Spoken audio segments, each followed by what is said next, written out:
identify a deal. So there, you can't read a book. You can't. There's no metrics you can go off of. If you're the best due diligence person ever, it's just identifying and looking at a bunch of deals, and then your eye just learns to spot it. And I wish there was an easier way for me to put it, but once you go over and you look at enough deals, then it's pretty easy to see a deal and be like, yep, this is money, right? Like the one we did last month, like over 400,000 profit in less than a month. And then we have another one that I went and looked at with a wholesaler just a couple of days ago, and the lady wants 550. I think it's worth about $1 million, maybe 1.1. And these are little tiny deals, sub 20 acres. But there's no way to get good at finding these deals until you just look at a ton of them. And so if you're putting in the work, if you're looking at deals, running numbers, showing us the deals, going over deals with us, then you're going to learn. And then you'll learn how to spot a $500,000 or $1 million deal in 5 or 10 minutes.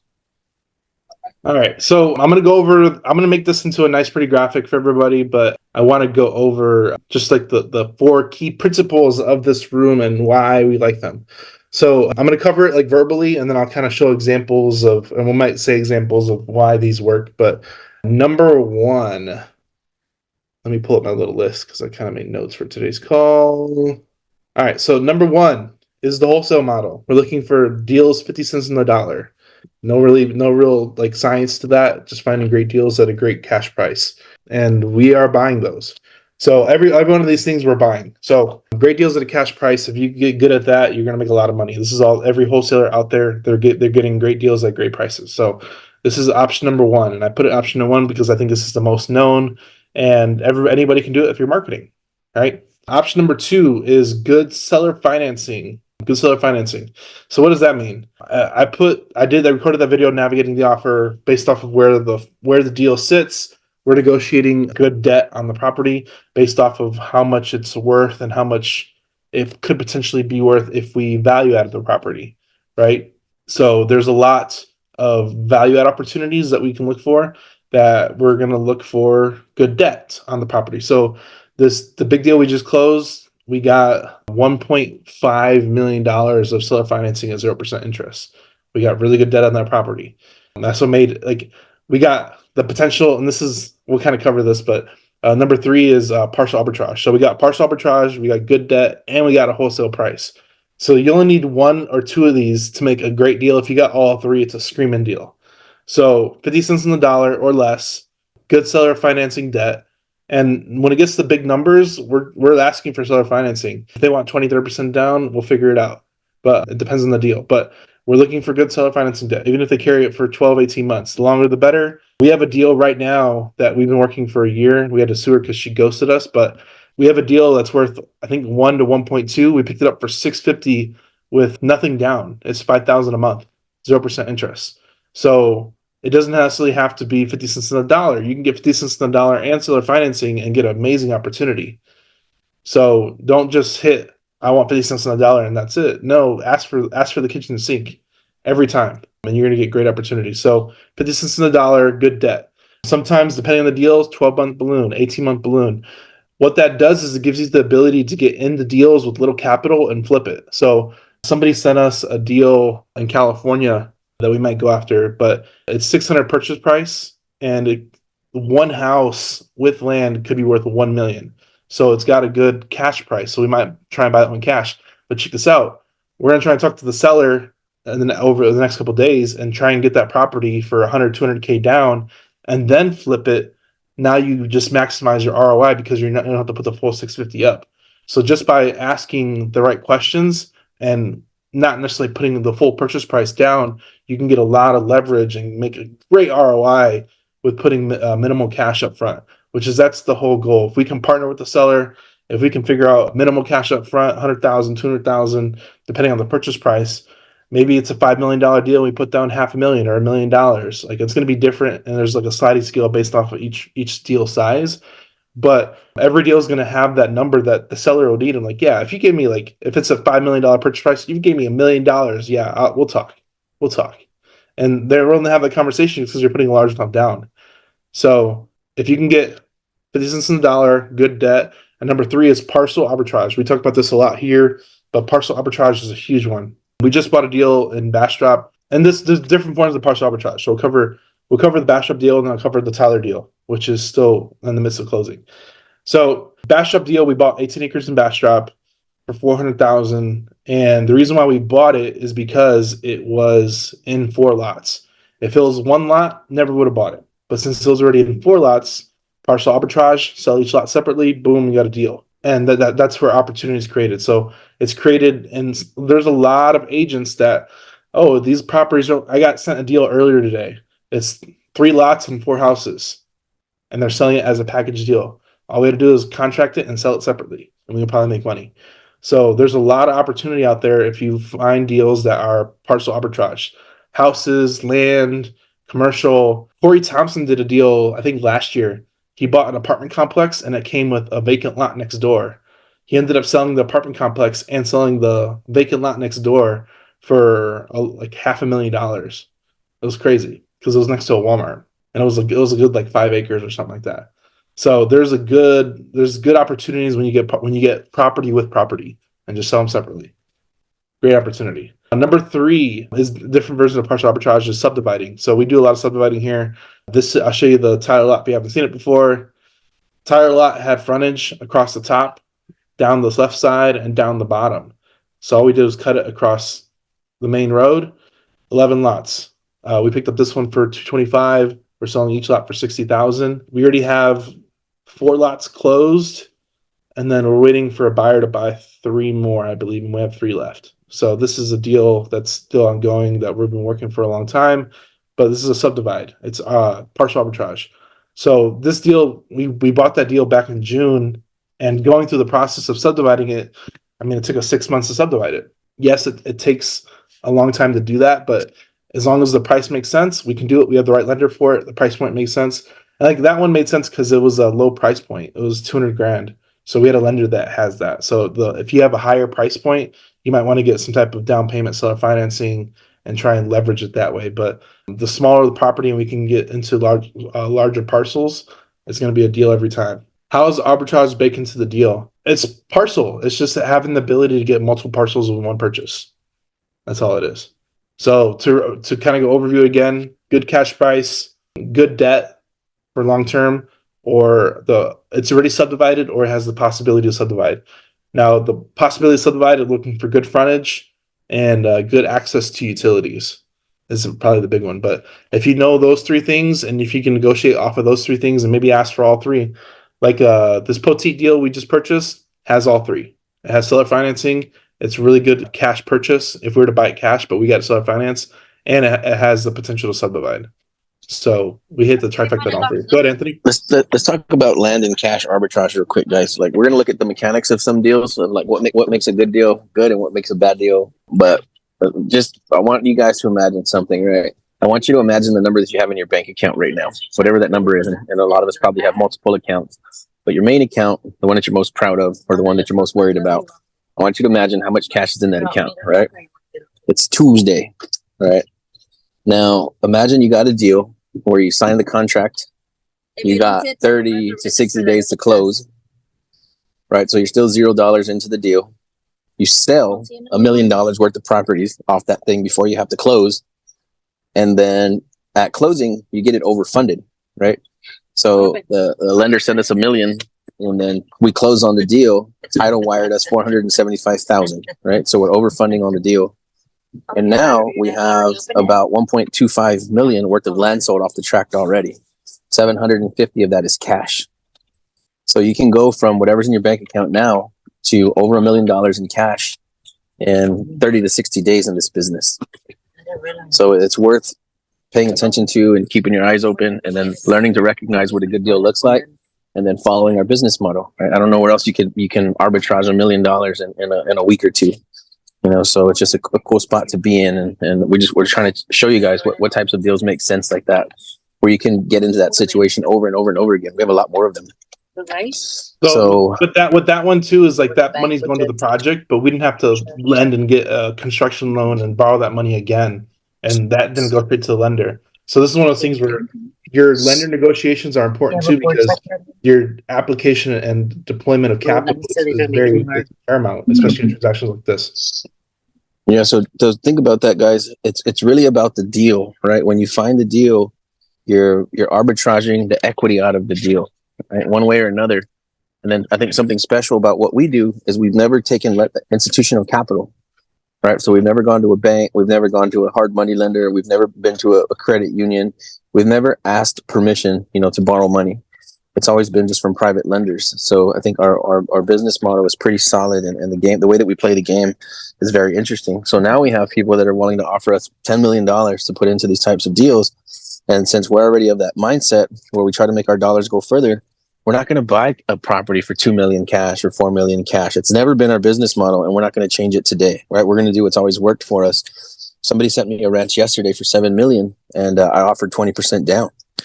Right, I'm only going to give them like 1.4 down on that 7 million, but I know damn well that track's probably going to sell for like about 14 to 20 million once we break it down. And it's probably going to be a 3-year long play, but that's a hell of a deal. And I'm going to go look at that Thursday.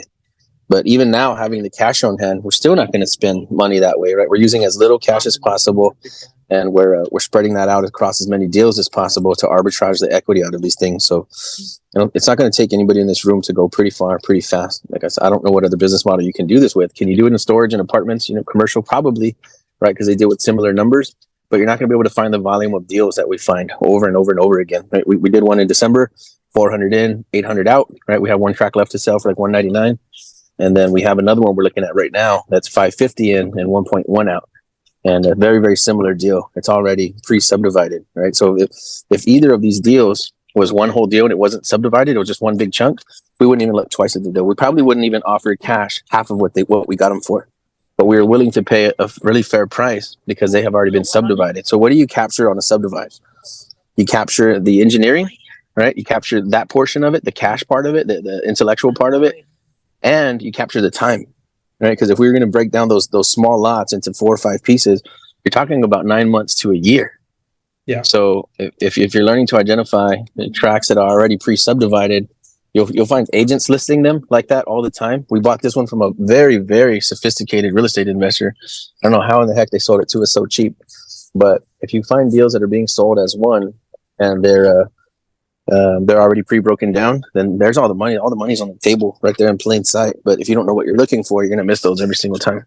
So that's the partial arbitrage, and you just got to hunt for those, man.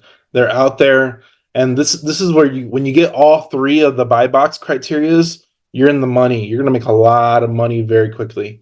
So especially the opportunity to value add. So like I want to correlate this to like commercial and industrial, and Luke Wong's in here. He does storage.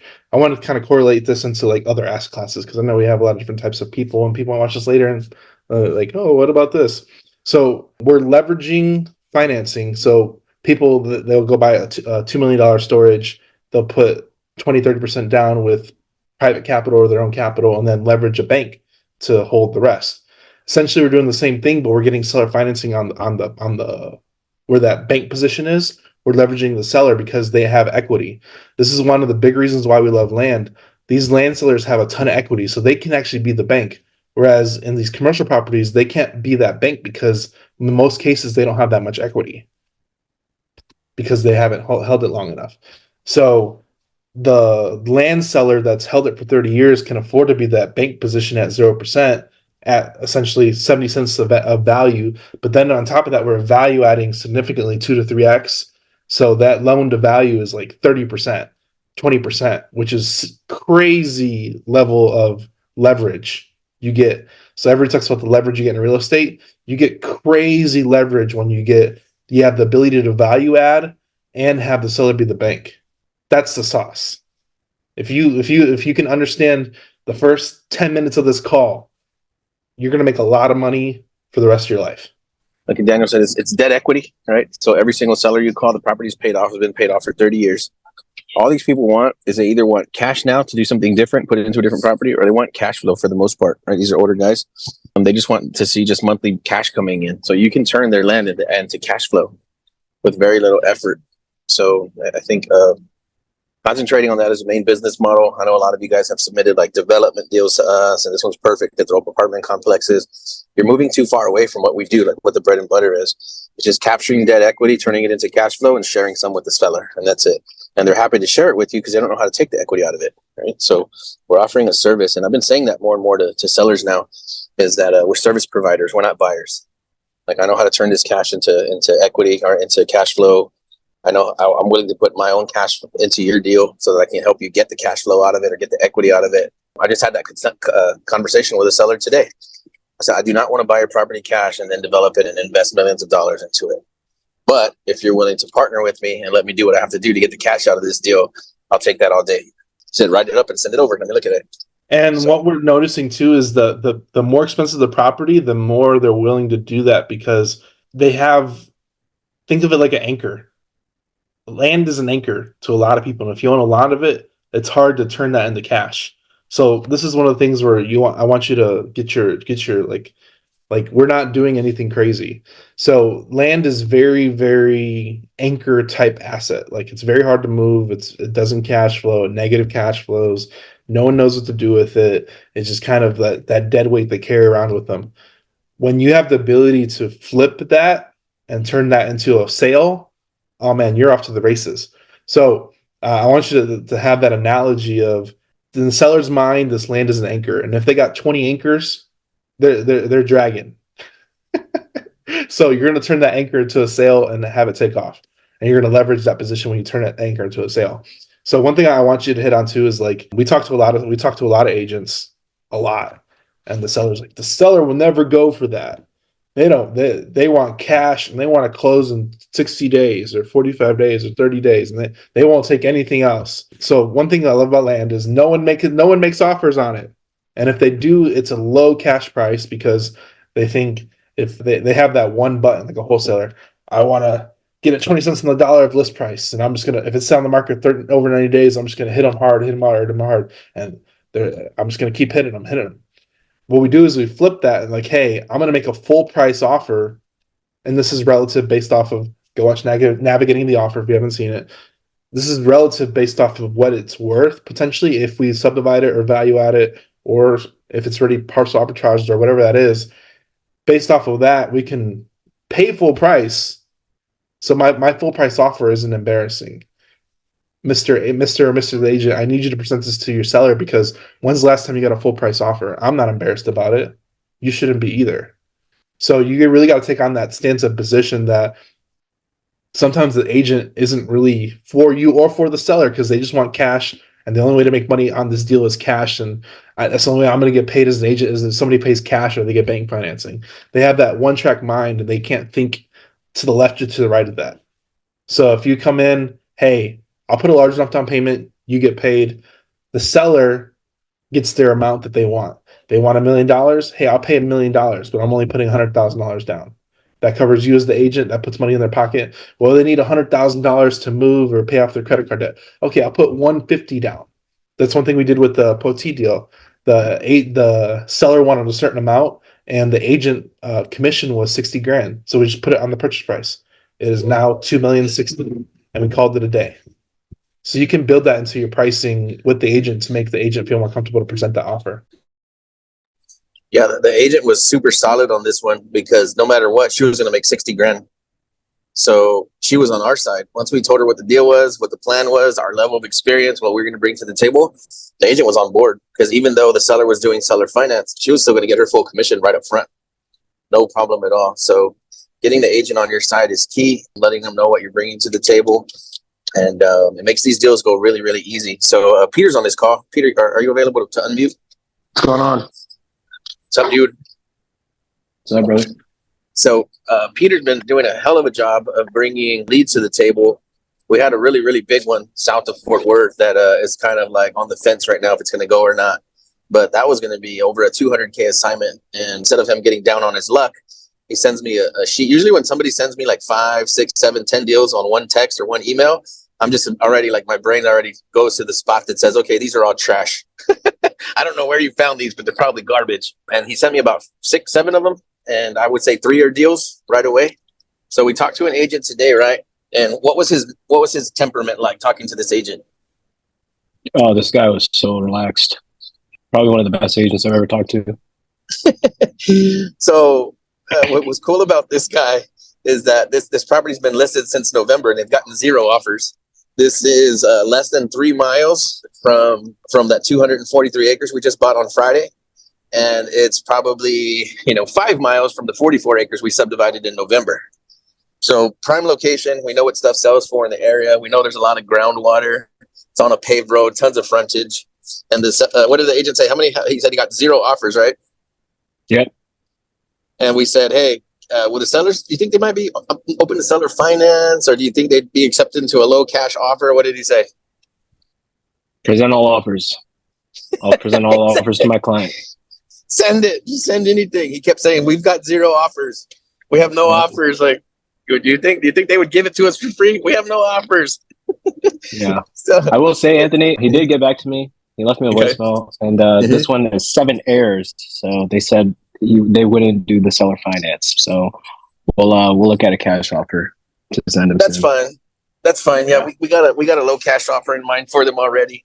And that's all we can do, right? And that's how you open up the negotiation. So I want everybody on this call to know that when you send that cash offer, they're probably not going to accept it right away, right? And that's part of the process. That's not like, oh, they shot my offer down, and then you're real sad about it, and then you just felt like you lost the deal. Of course, they're not going to accept the lowball offer right up front. There's 7 people and an agent behind this deal, but we're going to send in the offer. They're still going to get 0 offers for the next month or 2, and then they're going to message us again, or we'll message them again and say, hey, did they reconsider the offer? No, not yet. Hey, why don't they look at us putting down, 10% or 20% or 30%, pay them off in 12 months. But since the deal's only been listed since November, these people, they still have high hopes, right? They're still thinking that they're going to get an offer any day now. And as I see that calendar ripping away, February, March, April, May, no offers. That's a good time. We've already hit them back 3 or 4 times. Hey, have you sold that property yet? Hey, you sell the property? Hey, any offers come in yet? No. We come back in, we renegotiate, we keep pushing and pushing. And just because they said they're not going to sell their finance now, that doesn't mean they're not going to do it tomorrow. All right, so we just keep on hammering plan A. We don't care what they say. We don't care what the heirs say. Nothing. We just keep on hammering. I went and looked at the deal with Corey Carroll here in Hondo. It's about maybe an hour west of San Antonio. Me and Corey are in the truck, and we have the property seller with us, and we're driving around the ranch. It's him and his 2 brothers.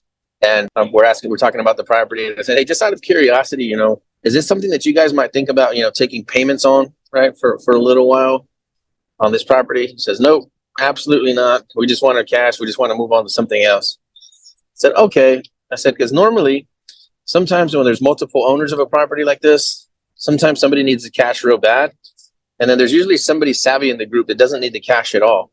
And they're willing to sit on the money for like 10 to 12% interest. And within the same 60 seconds, this conversation's happening. And the guy goes, hey, I'd look at 12% interest. That sounds great. When 60 seconds ago, he told me he wasn't seller financing anything. Right. So you got to learn to just not hear what these people say. You continue with your pitch. Plan A is plan A no matter what. Plan B is plan B no matter what.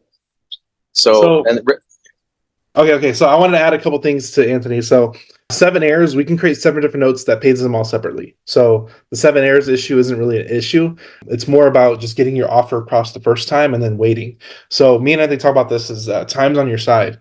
These deals do not go anywhere. When I tell you they do not go anywhere, if you can look at a deal we looked at 6 months ago, it's probably still there, to the point where Ruben was looking at deals in Italy. They're still there and ready to talk now. So like, these deals don't go anywhere. It's amazing. So this is why I love the game we play, because they don't go anywhere. You can make your offer as soon as it hits the market and then call them back 6 months later and it'll still be there in most cases.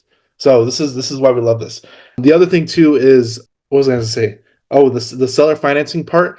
We can pay interest as long as it fits at that underpriced, undervalued point. And if we know that, we can like, hey, would 5% interest? Oh yeah, 5% interest. Yeah. Can you do 6? You know what? I could do 6.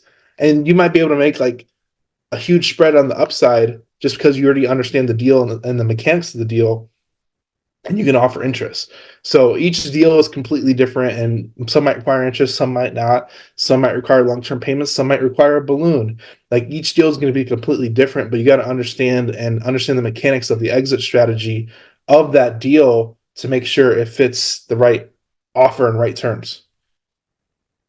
Go ahead, Angie. Yeah, so I've got a question. What if you were to lock up something, say for instance, at say a 5 to 10 year note, and you're going to subdivide it, and you've got everything subdivided and sold in a year, and maybe you're, it was say 10% interest, and you're like, I want to pay it all off. I've sold everything. Or I guess that's one question, if you're not going to do a wrap, and maybe you just sell the entire parcel, whatever, and somebody else is going to go get a bank loan for 20 years. So they don't want to, you can't do a wrap maybe, or maybe they don't like I know some people don't like wraps because there's a bit of risk in a wrap, as far as, if the A to B doesn't do very, if the front side doesn't, perform, they're in trouble. So I know there's a couple of reasons why some people may not like a wrap, but primarily, I'm also wondering about the collateral. So the collateral obviously is the land. Once we've sold the land, then what happens? So this is a great question. So I have the answer for you, and this is going to be fun. All right, so check this out. So let's say you get a seller to take that interest payment, or 0% interest, whatever that looks like, and it's $1 million, right? So you owe him nine. I don't know what the number is going to be. It's going to be like $1,000 a month. Let's say it's $1,000 a month you owe him, right? If you can rewrap that at a higher interest rate, at a higher price point, your cash flow spread is going to be ridiculous. So the whole thing about getting a 5-10 year note is now you don't have to bring up the cash to pay off that balance. You can ride the spread in between the wrap. So if you owe them 1,000 and you sell or finance it and you're making 3,000 a month, well, now you got 2,000 a month cash flow. You want to ride that debt for as long as possible because you don't have to pay off that balance. What about the collateral though? I mean, you can do it in second position, or you can move the collateral to another asset. So that's where the fun begins. If you have enough assets, you can move the collateral to another asset, and now you have seller financing on a property. So everybody stay with me. I'm gonna kind of explain it, but it might go over your head. I'll release the recording in a week or two, and you'll have to watch it again. But for everybody here, this is the sauce right here. So let's say you get a $1 million property, you get it with $100,000 down, $900,000 seller financing. Let's say you want to move the collateral. Let's say you have a $900,000 4 unit or a 5-plex, whatever, 6-plex. What's to determine you to put that $900,000 of debt onto that 5-plex, and you make them the bank for 20 years or 10 years or a 5-year balloon, whatever that looks like? Hey, I have this 5-plex that produces $5,000 a month. I'll give you 1,000 of that cash flow a month. So you're really good. The property's worth 1.5, and I'll give you 1,000 of the 5,000 guaranteed cash flow. If 3 units go vacant, you're still guaranteed that income. Oh, that sounds like a really safe collateral. That's amazing. Well, what did you get? You essentially refinanced out your 5-plex with 0% debt. And then now you have a $1 million property free and clear that you know what to do with. They call it walking the debt.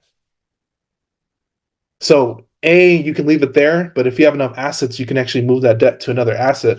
So we're not there yet, but that's the plan of Hivemind, is we can actually move the debt to other assets and get the property free and clear. And then we have free and clear property to do whatever we want.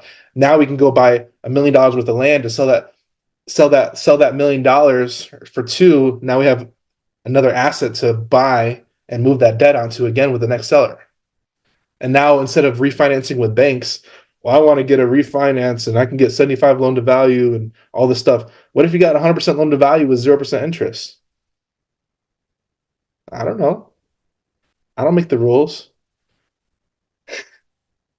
is that something that you're negotiating then? Like, you're negotiating with the debt is that, hey, I can move this collateral wherever I want. Hey, you just want monthly payments? I can guarantee monthly payments. I have a $1 million asset that makes $4,000 a month. I'll give you 1,000 of it. And there's your collateral. Okay. So if you don't have, say, your 6-plex or your $1 million asset, you can just leave it. You can just do a wrap. Do a second position wrap. The seller's in first, so they get the best security. I'm in second, and I'm the one that's less security, but I don't care because I'm making $2,000, $3,000 a month off of it. If that borrower ever defaults, I'll just make that payment and resell it again because I'm secured in second position. I have control of the property. They're just the bank.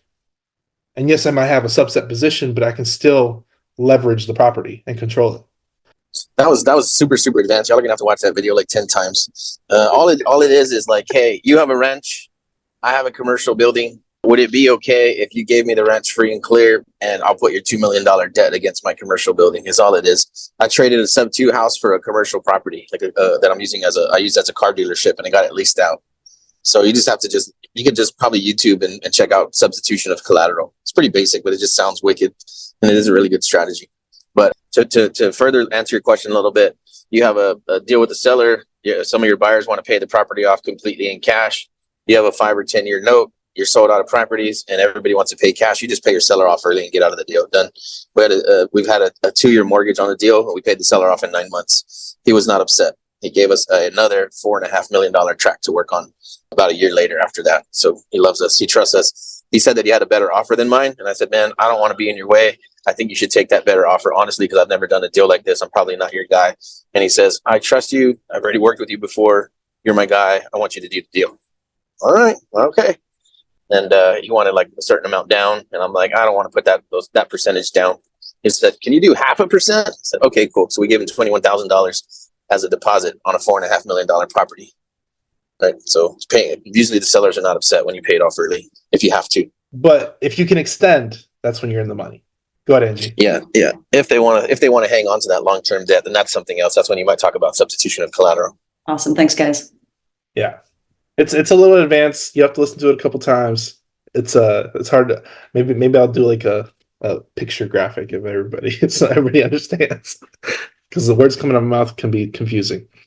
All right. And an easier version of it is Daniel owes me $1,000. He's agreed to pay me $20 a week. I owe you $100, James. So I'm going to have Daniel pay you $5 a week until that's paid off, and he'll keep paying me the $15 a week. Make sense? So I'm using his debt to me to pay you, and it's just coming direct from him to you. And that's basically what we're using to buy. We're taking someone else's debt that they're paying us on a piece of property, and we're guaranteeing a portion of it for X amount of time is going to go to the seller of the other property. But now that we've got control of that property, we can do anything we want with it. Now it's our property. And if we break it up and sell it all off before the end of those payment terms, we just have to pay them off. So if whatever it was, that I owed you the money for, if I turned around and sold it to somebody else before I'd paid you the full $100, then I just have to pay you off that full $100, that remainder. Say I still owed you $65 and I sell it. When I sell it, I've got to pay you the $65 so that I'm free and clear to you. And I've still got the money coming from Daniel for the remainder. And it's going to have to be done through a debt servicing company, I assume? Yep. That's the easiest way. Okay. That's easy. And there are companies that's what they specialize in. Mm-hmm. Yep. Luca asked, does that mean you get first position on the fiveplex to the seller? Yes. Seller always gets first position because you always want to make sure that they're secure as possible in theory. So we're not screwing them over or anything. They get their cash flow that they want, and they're in a secured position on a good asset. So everybody wins. It's a win-win for everybody. That's all it is. So there's a lot of ways to make money on these type of deals, but this is one of the things where, like, if you can get good seller financing for long-term debt and you can move that debt in other places, you can buy, sell, and leverage that debt over and over again till it dries up. And this is the power of seller financing. That's the power of seller financing. So this is one of the things where, like, I hope to never use a bank. Like, this is the real crypto. That's crazy. No, this is becoming the bank. Yeah, it's becoming the bank. So as long as you, if anybody follows me on Twitter, I talk a lot of crap on Twitter, but it's fun. I always talk about, I was tweeting yesterday about how being a note lord is better than a landlord because I can still control the property without owning it. And that's the power. That's the power you get. And you don't have to take care of any maintenance. Yeah, so you don't have to take care of any maintenance. So you're actually carrying the depreciating asset. You're just collecting cash flow, which is the best position to be in. So a lot of these gurus out there, they're like, oh, I own 10 doors, I own 1,000 doors, and I own all these different units. And I'm like, one, assets under management, they probably raise money to buy that, so they're a fractional owner of that. And two, how much are they really making off that cash flow per door? And three, they're probably leveraged over their head. If the market turns, they're going to have to eat it. And four, they have all that depreciation. It's a depreciating asset. So land is literally, I quit it. I always talk about this all the time, but land is buying like stocks at the bottom, and people are like the stocks guys like, but this is the bottom. This is the bottom. It's a 5-year bottom. Land is buying at the bottom every time, and if you can find a great deal, you're buying below the bottom. So what's the safest bet to buy on is below the bottom, because it only can increase in value, because you can add a building to it. You can add commercial building. You can add a restaurant to it, and now it's increased in value. But the land, can never lose its value from the bottom, essentially. Let's talk about forcing appreciation on a ranch. Yeah. Right. So we'll give you the progression steps to go from, maybe a $500,000 wholesale fee to a $10 million exit. Right. So we bought the 243 acres for $2 million.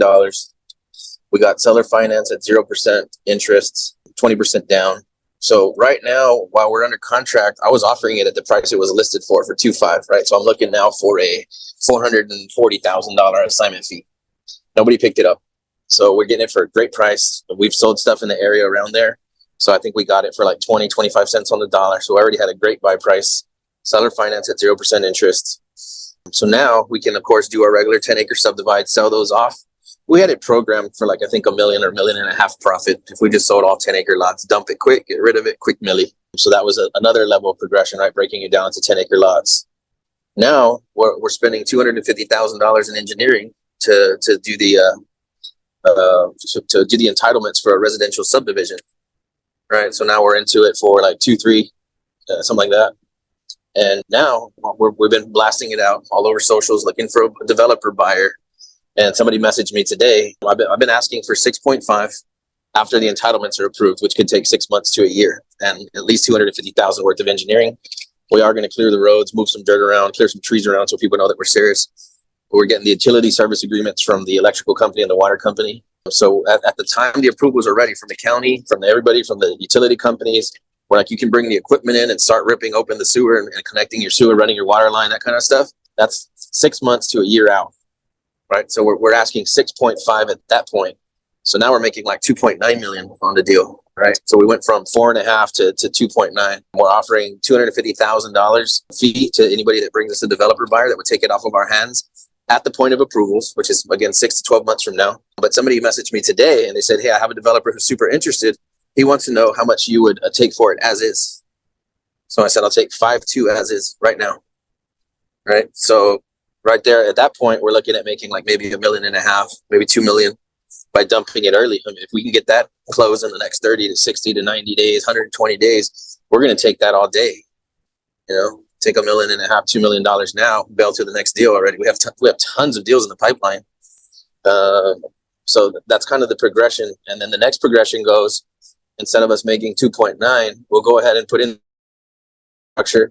I got about $3.5 million worth of roads and water line that I could drop in, get all of my lots staked off on all the 4 corners. And now we're looking at $17.6 million in sales, right? And then that would be, let's say, call it 2.5 to purchase the property and engineer it, 3.5 in infrastructure costs. Let's call it 4. So 4 and 3 or 7 all in, $17.5 million in sales of just raw land. So now we're talking about a $10 million profit, right? If we take it to that length. And then if you're bringing in houses, right? So now we're talking to people that build houses, builders. We got a ton of builders interested. I'm meeting one out there on Thursday, and they're talking about us getting the lots development ready. Let's say we have a lot that we want $75,000 for. We're going to give it to the builder for free up front. He's going to come in, throw a house on it. And if we front the lot, if we give it up front and just let him pay us when the house sells, now we want $99,000 for that lot. Right, so bump it up 25,000 per lot. There's a further progression that we start to have builders throw houses on there. So the longer we hold it and the more we do to it, the higher the profit's going to go up. But we're always looking for the quick exit because we just have unlimited deal flow. All right, so if we can grab 1 to 2 now, 2.5 now, and move on to the next deal, that's just what we're going to do. But no matter what, you can see how we go from the ground up until the full scale development, and the profit continues to go up and up. But of course, it's over a longer timeline. Right. So that's a progression. That's how you force appreciation on raw land on a property like this. And Daniel mentioned starting from the bottom, literally, and then you just build it up. And then the longer you hold it, the more cash you put into it, the higher the yield, the more profit on the back end. So then the longer you hold it, the more risk you have too, because then there's more money involved. So us from the beginning, we're getting it at the cheapest price point. If a builder buys it from us, essentially they're going to give us that $5 to $6 million. Now they have that $5-6 million of risk because they didn't buy it from the ground up. So there's different levels of risk as you go further into the deal based off of the timelines, because it takes a longer time to build up to that point of where you're going to exit at. So there's different levels of this. And for us, like we have so much opportunity. We're looking for an exit, and we work on the next deal. But think about the people that are looking for opportunities like that we're providing. Hey, you have a subdivision that's almost approved or going to be approved, and it has, like, even if we sell it for $6.5 million at approval, there's still $10 million for upside of them. Remember, Arbitrage leave meat on the bone for the wholesaler. We're literally adding meat to the bone the longer it takes, and then we're just getting more meat whenever they buy it. So we're essentially adding meat to the bone, and the bone only gets bigger as time progresses. So I don't know if we're going to sell it in 90 days. It might take 6 months to sell it, but at this point, we're adding more meat to the bone, so we only make more money the longer it takes. So it's a win-win all throughout, just because we're the ones that are starting the progression. And like Edward says, everything starts with land. So you have a blank canvas to create whatever you want. So I think real quick, man, before we head out, let's look at the Bastrop deal again real quick, just to get the layout. Can you send it to me real quick? Yeah, let's explain why that was such a big winner.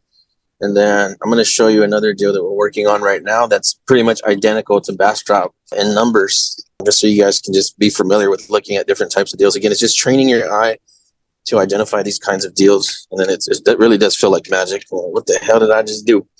And it's cool, man. This happens time and time again. And kind of reiterate the three is price arbitrage, debt arbitrage, or parcel arbitrage. And you can get partial arbitrage could be subdivide arbitrage, could also be called that. Just so you FYI, like if somebody's already come in and subdivided, how do we force appreciation? Our basic easy strategy: you buy 20 acres, chop it in half, 10 acres each lot. It takes every bit of 30 days, 60 days to get it done. Sold. You can double the price just by chopping it in half in 30 days. Once you go below 10 acres, now you're into a 6 to 12 month long deal, and probably maybe 50,000 or 100,000 to chop it up like that. So you got that one ready, Daniel? Yeah, I wanted to kind of block out some stuff. Do we own this one yet, or is it? Yeah, this one's already sold. We only got that one lot left. Okay. All right, I can show it then. I don't want nobody stealing our deals. There's some sharks in the water. The first time we had a deal stolen from us last year. A little sensitive. It's still fresh. Fresh breakup. Hey, so take a look at this deal, guys. You see that blue block? That's a 1 acre lot. The yellow one is an 8.5 acre. It was a 10 acre lot, but the seller kept a chunk of it. And then the green one in the middle did not come with the purchase. The one Daniel has a cursor on now, that's a 3.5 acre tract that we're selling right now for $189. I think it's listed for $199. And then the one at the top, the one that says 72357. Yep. This was a 20 acre subdivision. Okay. That 1 acre lot in the middle, that's 61413. The lady kept that house, and that was not included with the sale. And then on the 10 acre tract there, on the right, on the bottom, they took off a 1.5 acre tract. You can see what it looks like, what it was before. That was the whole thing. Yeah. So that was a 10 acre tract. This one next to it was a 10 acre tract.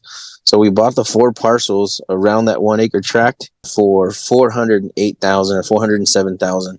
So if anybody in this room sent me an 18 acre tract for $400,000 in Bastrop, we wouldn't really look at it. Not an interesting deal. Thanks, but no thanks. Pretty decent price. We're just not going to do it, right? Because we're probably going to spend $50,000 to $100,000 cutting it up, and spending a year doing it, to try to make, I don't know, $200,000 to $400,000 on it, which is still an amazing return.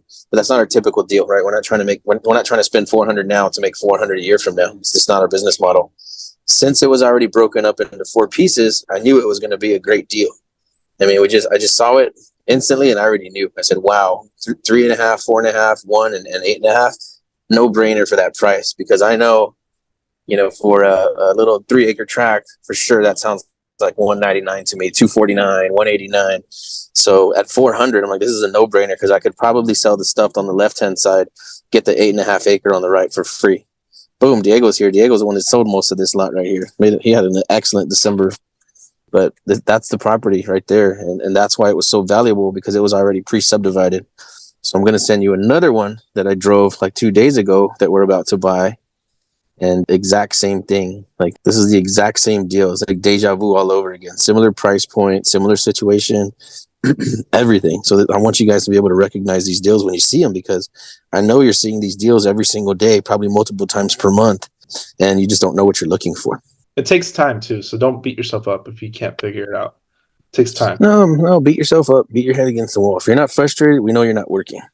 If you have never texted me or posted about how frustrated you are, that is a clear indication that you're not working. James Be frustrated. Beat yourself up.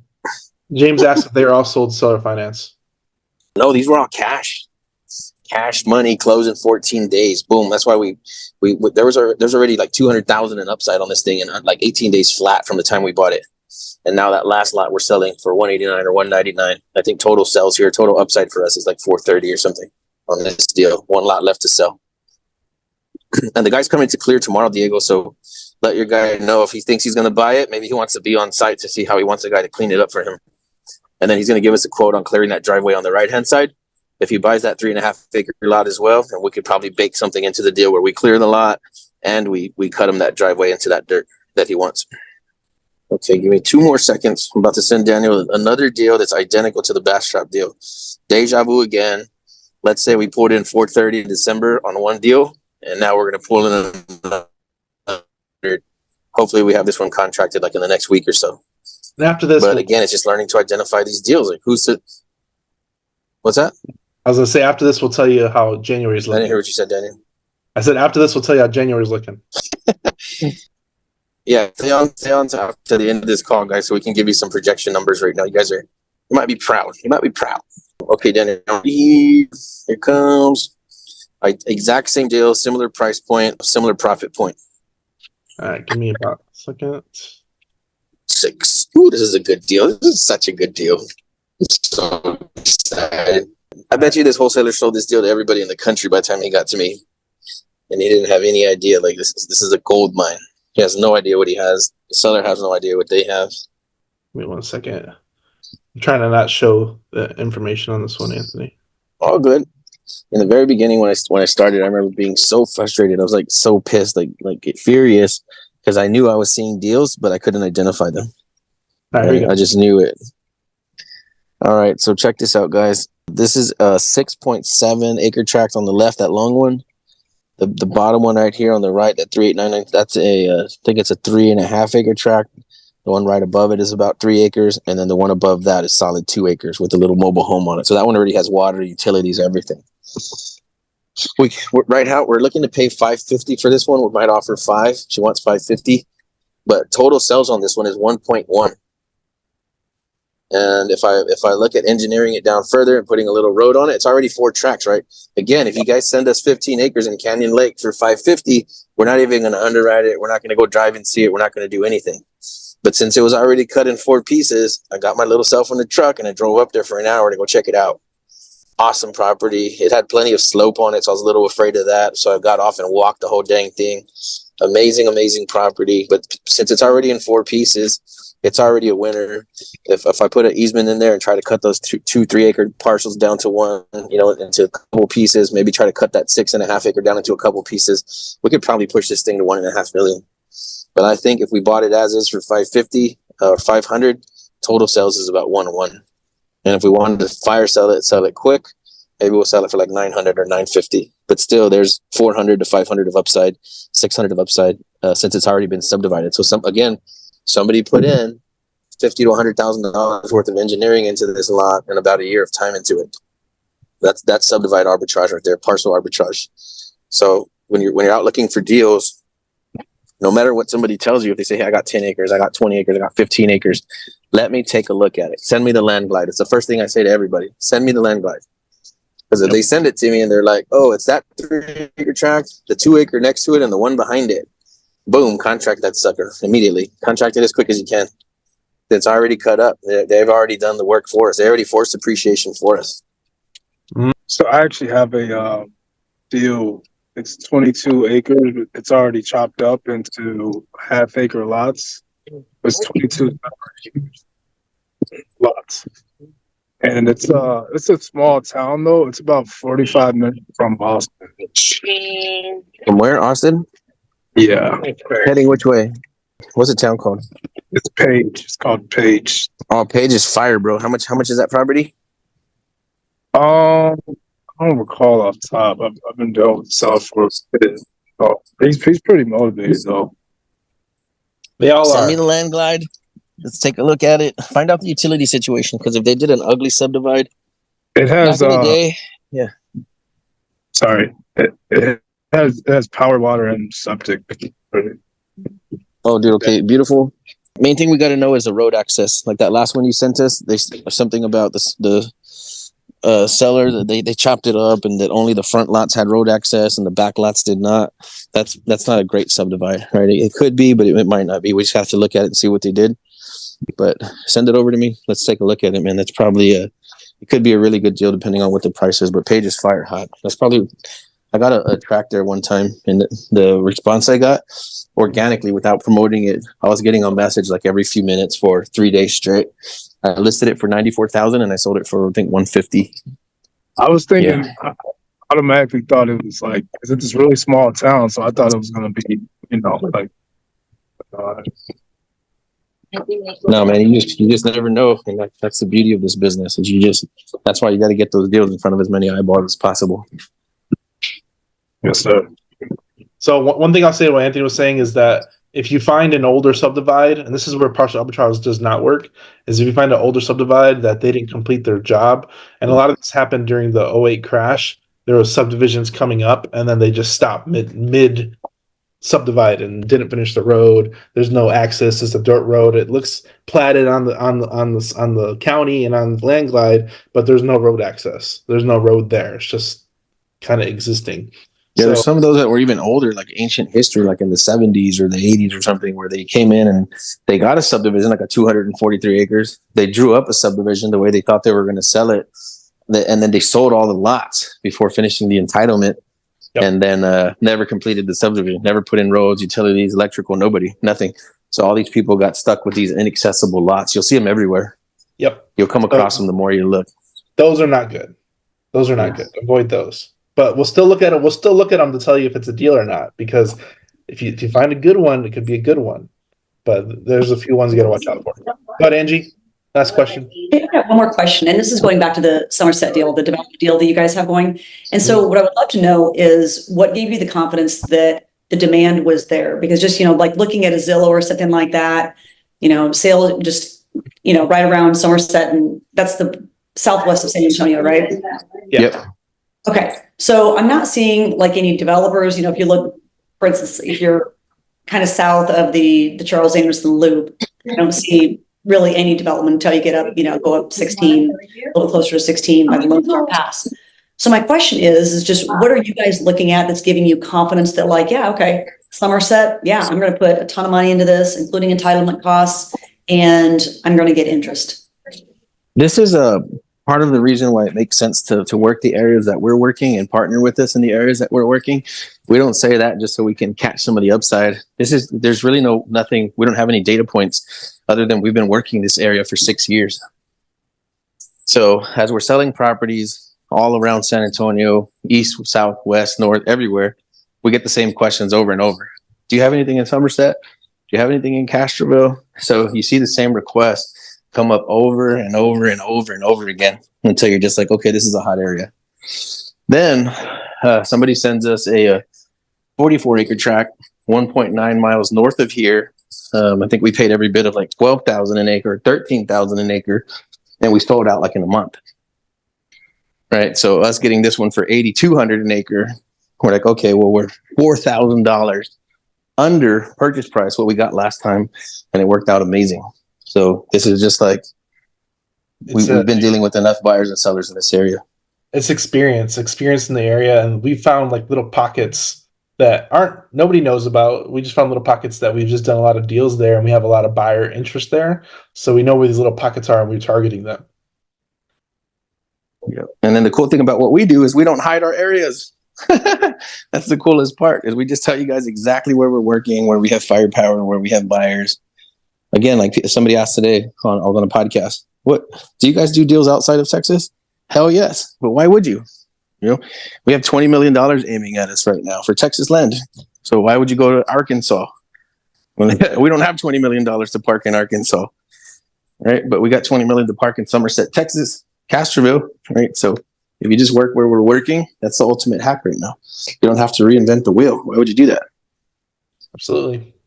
All right, you want to hit him? You want to hit him with the final sauce? The month we're having? Yeah, we're having a pretty good month.